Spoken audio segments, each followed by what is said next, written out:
Halo, assalamualaikum warahmatullahi wabarakatuh. Bertemu lagi dengan saya Satrio. Perkenalkan buat yang baru saja gabung di channel ini dan buat yang belum subscribe, silahkan subscribe dulu. Dan bagi yang udah, saya ucapkan terima kasih. Selamat datang di Saci TV. Thank you banget udah mau klik video ini dan selamat bergabung.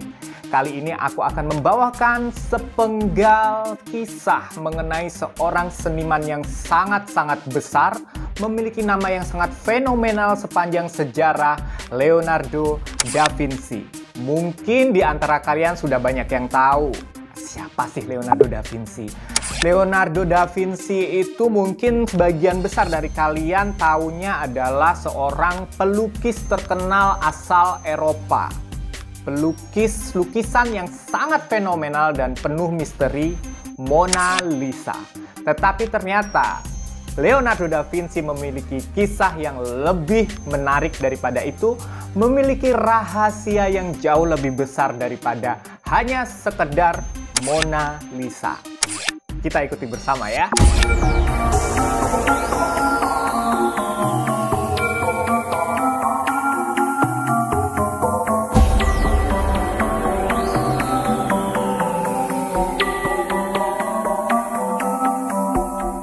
Sebagian besar dari kalian tentunya tahu aktor Hollywood kenamaan Leonardo DiCaprio. Ya, bintang film Titanic dan banyak sekali judul film-film besar lainnya. Yang konon katanya nama Leonardo DiCaprio itu diambil karena kedua orang tua Leonardo DiCaprio terinspirasi dari Leonardo da Vinci. Dan itulah sebabnya mereka memiliki anak laki-laki dan diberikan nama Leonardo. Saya akan memulai ceritanya mengenai Leonardo da Vinci. Leonardo da Vinci lahir pada 15 April 1452 di mana? Di Anciano, Tuscany, Italia. Tapi tunggu dulu. Leonardo da Vinci ternyata bukan hanya sekedar seniman atau bahkan pelukis, tetapi Leonardo da Vinci juga seorang ilmuwan yang menguasai banyak sekali keilmuan yang dia minati karena memang sedari kecil beliau ini memiliki otak yang teramat sangat cerdas. Bahkan beliaulah yang menemukan helikopter, kapal selam pertama di dunia, dan senjata tembak yang dapat beroperasi dengan 3 baris peluru sekaligus yang sanggup mengintimidasi lawan di saat perang. Baru tahu ya, aku juga baru tahu saat meriset video ini. Bahkan banyak pihak yang menyebut bahwa Leonardo da Vinci merupakan sebagai seorang polymath. Polymath itu adalah seorang pencerah, karena menganggap Leonardo da Vinci ini sanggup membawa pencerahan di kawasan Eropa di saat Eropa berada di zaman kegelapan. Ternyata Leonardo da Vinci tidak hanya tertarik di dunia seni semasa dia muda, dia juga sangat tertarik di dunia-dunia ilmu pengetahuan seperti matematika, geologi, teknik, astronomi, botani, ilmu tumbuh-tumbuhan. Juga bahkan Leonardo da Vinci sangat ahli dalam kartografi. Apa sih kartografi? Kartografi itu adalah ilmu yang mempelajari mengenai pemetaan. Dan konon katanya menariknya, Leonardo da Vinci ini tidak begitu banyak belajar di sekolah. Bahkan beliau tercatat banyak sekali menghabiskan waktu belajarnya justru di rumah. Tercatat Leonardo kecil sangat memiliki bakat di bidang seni dan minat di sana yang sangat besar sehingga ayahnya membawa Leonardo da Vinci kecil kepada seorang maestro lukis dan pematung yang ada di kota asalnya dia di usia 15 tahun. Siapakah nama maestro tersebut? Namanya adalah Andrea del Verrocchio. Jadi Andrea del Verrocchio ini adalah maestro atau pelukis dan juga pematung, pemahat patung yang sangat terkenal dan memiliki banyak sekali murid di kota asal Leonardo tersebut. Mungkin banyak juga dari kalian yang belum tahu bahwa Leonardo da Vinci juga merupakan seorang insinyur handal yang mampu mendesain festival istana. Dia juga merupakan seorang arsitek yang luar biasa, memiliki selera yang sangat bagus dan juga pematung. Karena kan gurunya yang pertama itu itu kan Andrea itu juga mengajari Leonardo dalam urusan mematung kan. Sebenarnya Leonardo da Vinci itu adalah nama yang telah disingkat karena dia terlahir dengan nama Leonardo di Ser Piero da Vinci. Dan di samping kebolehan-kebolehan Leonardo da Vinci yang tadi udah aku sebutin di depan, ternyata Leonardo da Vinci ini juga merupakan seorang musisi yang dikenal handal memainkan alat musik, yaitu kecapi. Juga hebatnya lagi, Leonardo da Vinci ini dikenal sebagai sosok penemu jenius yang menemukan hal-hal yang pada saat itu dianggap futuristik atau sangat masa depan. Bahkan banyak orang yang mengira hal yang akan ditemukannya itu adalah sebuah hal yang mustahil. Salah satunya adalah Leonardo da Vinci ini menemukan sebuah ilmu yang mempelajari tentang tubuh manusia dengan cara membedah jenazah. Walaupun pada saat itu sebenarnya hal ini merupakan sebuah hal yang ilegal. Tapi kan saat sekarang ini kan bermanfaat ternyata kan. Dan belakangan diketahui bahwa Leonardo da Vinci juga merupakan seseorang yang ambidextrous. Apa sih ambidextrous itu? Ambidextrous itu adalah kemampuan yang hanya dimiliki sedikit orang saja. Jadi skalanya itu 1 dibanding 100. Dari 100 orang yang ada itu cuma 1 yang memiliki kemampuan tersebut. Nah, apa sih sebenarnya kemampuan itu? Kemampuan itu adalah kemampuan menggunakan kedua tangannya dengan sama baiknya. Kalau kita nih misalkan kan menulis biasa dengan tangan kanan, menggambar dengan tangan kanan. Saat kita dipaksa untuk menggambar atau menulis dengan tangan kiri kan tidak begitu sebagus dengan tangan kanan. Tetapi Leonardo da Vinci tidak demikian.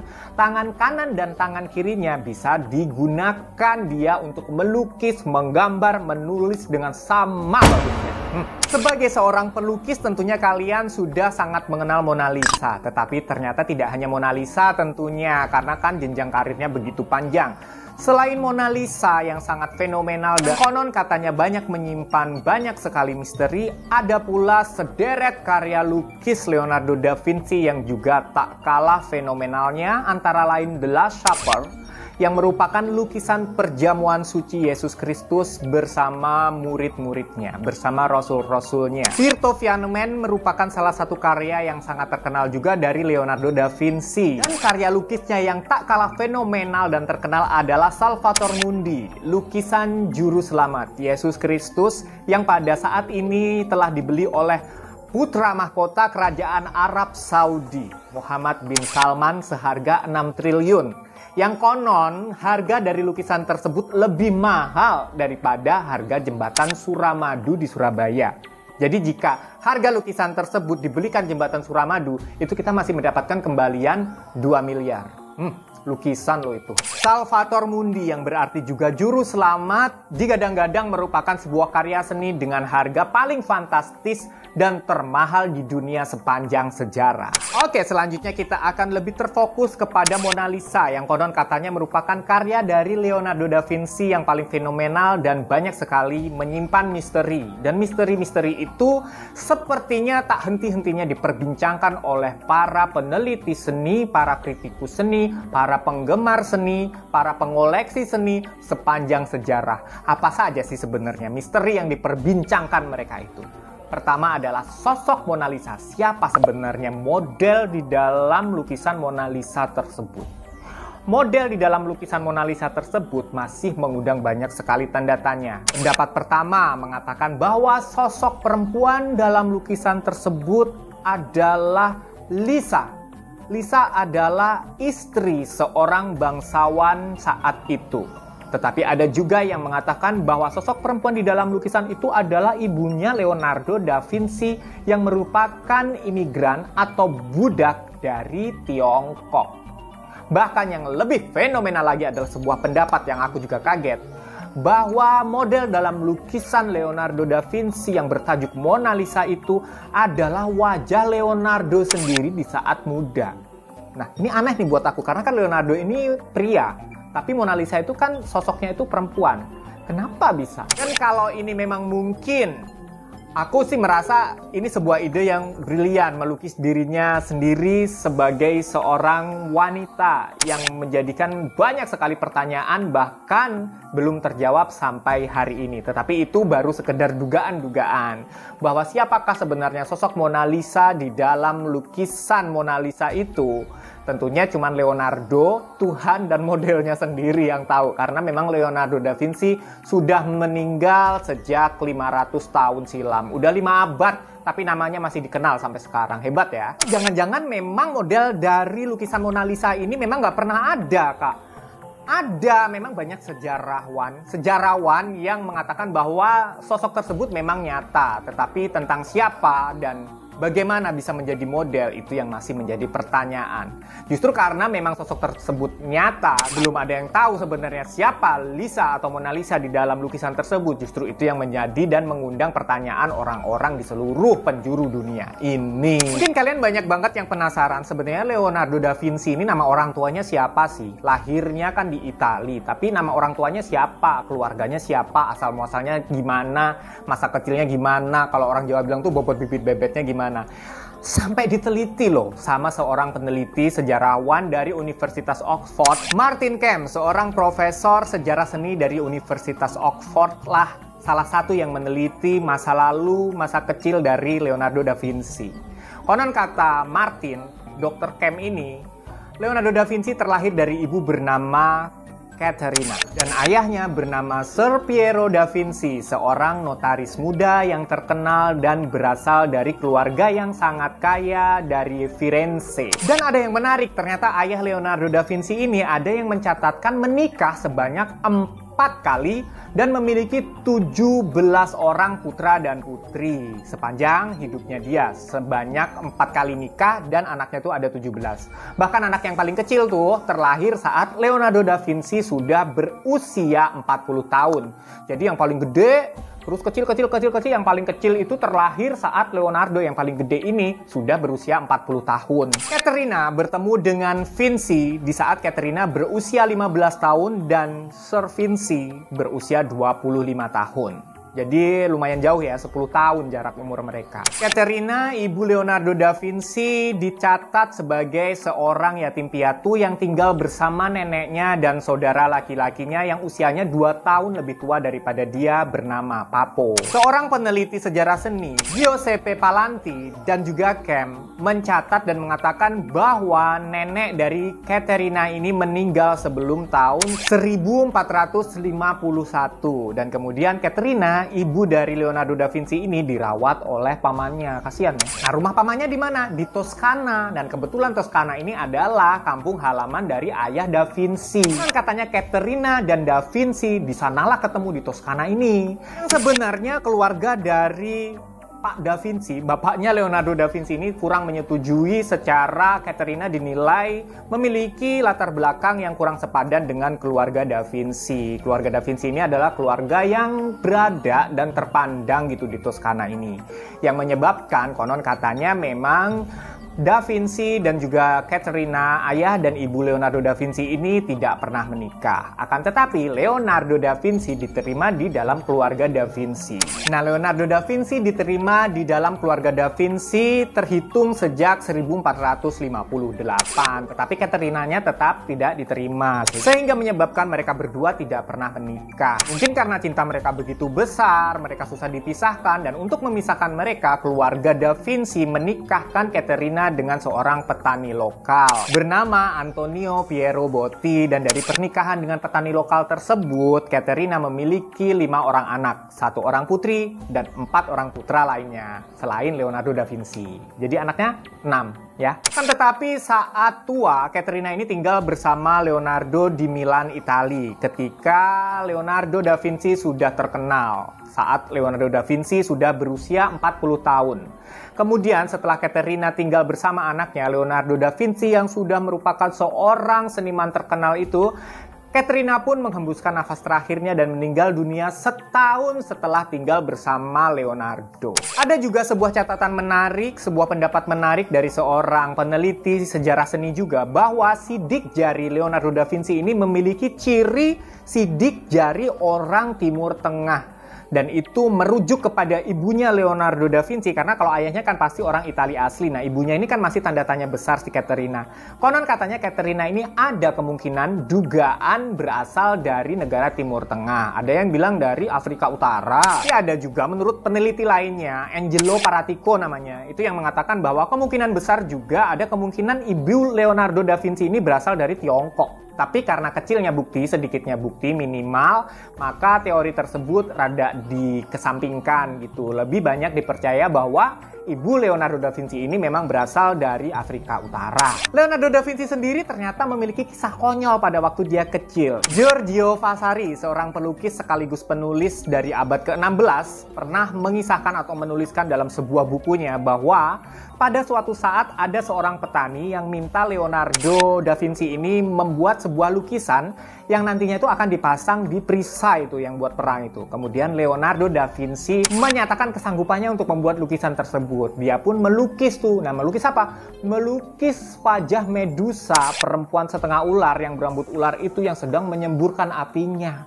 Tapi pada waktu lukisan itu jadi, Leonardo da Vinci justru ketakutan terhadap karyanya sendiri. Mungkin terlalu serem karena kan real banget gitu kalau aku ngebayanginnya ya. Kemudian Leonardo da Vinci cepat-cepat menjual lukisan itu di pedagang seni di kotanya sana dan menggantikan lukisan Medusa yang udah serem tadi dengan lukisan hati yang tertusuk anak panah. So sweet. Kok bisa sih dari Medusa ke lukisan hati yang ditusuk anak panah? Tapi ternyata di sini Leonardo menunjukkan bahwa Leonardo da Vinci memiliki hati yang lembut ya, karena takut dia ngeliat Medusa. Selain itu banyak pihak yang meyakini bahwa Leonardo da Vinci pun sempat menjadi model dari karya seni sang guru Andrea. Karya seni tersebut adalah sebuah patung perunggu David di Bargello dan juga patung malaikat Rafael yang berjudul Tobias and the Angel. Pada tahun 1513 sampai 1516 Leonardo da Vinci mengabdi pada Paus Leo X, menyebabkan dia tinggal di Belvedere di Vatikan. Kemudian pada tahun 1515, Raja Francis I dari Perancis berkunjung ke Vatikan untuk bertemu dengan Paus Leo X.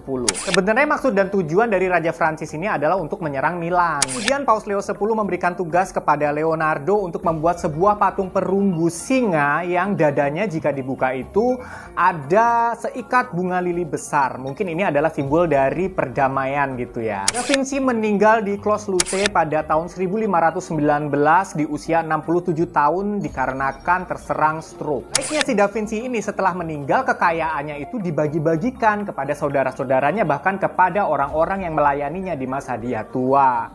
Dikatakan muridnya bernama Salai dan juga abdinya yang bernama Batista sama-sama mendapatkan kebun anggur, sedangkan wanita-wanita yang menjadi pelayannya, yang menjadi dayangnya dia di saat dia tua, yang mengurusi hari tuanya dia, mendapatkan hadiah berupa jubah-jubah yang sangat mahal, jubah-jubah dengan kualitas satu dengan bulu binatang di ujungnya. Juga saudara-saudaranya Da Vinci tentunya mendapatkan bagian berupa tanah. Jenazah Da Vinci dikebumikan di Kapel Saint Hubert di Cateau de Amboise. Siapapun Mona Lisa, siapapun Ibu Leonardo, petanikah, budakkah, atau siapapun itu, bahkan sampai hari ini masih saja menjadi misteri, biarlah tetap menjadi misteri. Akan tetapi yang kita ingat adalah Leonardo da Vinci adalah seseorang yang memiliki pemikiran besar dan sanggup membawa pencerahan Eropa dari masa kegelapan, yang kemudian dia pun dikenal sebagai seorang sosok seniman besar dengan karya-karyanya yang sangat luar biasa. Karya-karyanya yang sangat fenomenal di berbagai bidang, dan nama Leonardo da Vinci akan terus terukir dalam sejarah dunia sebagai salah satu sosok yang paling berpengaruh di dalam sejarah. Oke Cherries, semoga kamu suka video kali ini. Tetap tunggu saya di video-video selanjutnya. Jangan lupa subscribe, share, like, dan klik tombol loncengnya supaya kamu tahu kalau aku bikin video yang baru. Jangan lupa juga ramaikan kolom komentar di bawah, dan sampai ketemu. Assalamualaikum warahmatullahi wabarakatuh. Merry Christmas!